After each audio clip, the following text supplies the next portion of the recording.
Dostlar, bu videonu bugün bir neçə dəfə çəkmişəm. Heç birində ağlamadan danışa bilməmişəm. Ona görə də öncədən üzr istəyirəm ki, səsim titrəsə, yəni üzürlü hesab edəsiniz. Bugün çox təsirli bir hadisə ilə qarşılaşmışam və özümə borc bildim ki, bu hadisəni sizin üçün də paylaşım. Bugün iş adamı ilə motivasiya kursundan çıxıb yol ilə gəlirdim. Gördüm ki, məndən bir qədər qabaqda bir nəfər yol gedir. Biraz da axsıyır və köhnə paltar, ağ toz, bildim ki, fəhlə işləyir və ayağına geyindikləri mənim diqqətimi çəkdi. Gördüm ki, bir ayağına ayaqqabı geyinibdi, bir ayağında da çəkələk. Yaxınlaşdım, hal-əhval tutdum ki, nə var, nə yox, hardan gəlib, hara gedirsiniz? Dedi ki, qardaş, mən işdən gəlirəm, evə gedirəm. Sual verdim ki, bəs nə üçün bir ayağınızda ayaqqabı, bir ayağınızda çəkələk geyinmişsiniz? Cavab verdi ki, bəs mən fəhlə işləyirəm. Bir neçə gün öncə kubik düşüb ayağımı əzibdir. Ona görə ayaqqabı geyinəndə ağrıdır deyə məcbur qalıb çəkələk geyinmişəm. Dedim, qardaş, bəs bu ayaqla işləmək, yəni bu zədəli ayaqla fəhlə işləmək özü də ağır işdir, çox çətin olar.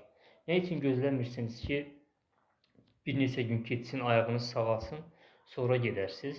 Bu zədəli ayağınıza görə işdən sizə icazə də verərlər, dedim. Cavab verdi ki, qardaş, mən çasla işləyirəm.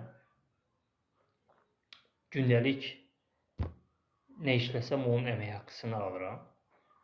Təklif etdim ki, gəlin gedək yaxında bir restoranda oturaq, çay çək, çörək yeyək, həm də birlikdə bir söhbət eləyək, dərdləşək. Dedi ki, yox qardaş, tələsirəm, evə getməliyəm, çox sağ ol.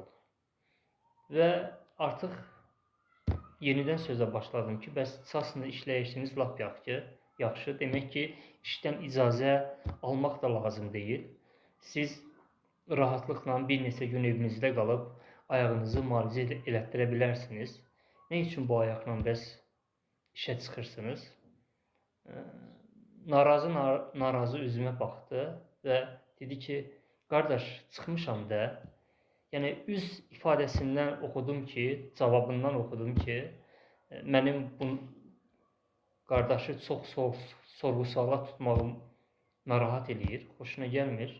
Üzrxahlıq etdim ki, bəs bağışlayın da, yəni ki, sizə çox sorğu-suala tutdum. Gülümsədi və dedi ki, eybi yox qardaş, dövlət sirri zad deyil ki, sualdır da, soruşursan. Dedi, mən bu günləri anamın ad günüdür. Anamın ad günüdür.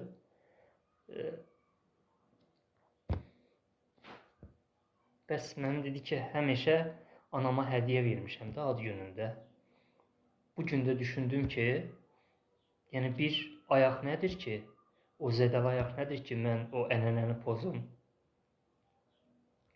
Bugün anama hədiyyə eləyə bilməyim. Ona görə də işə çıxdım bugün. Anama dedim, mənim canım da qurban. Ayaq nədir ki?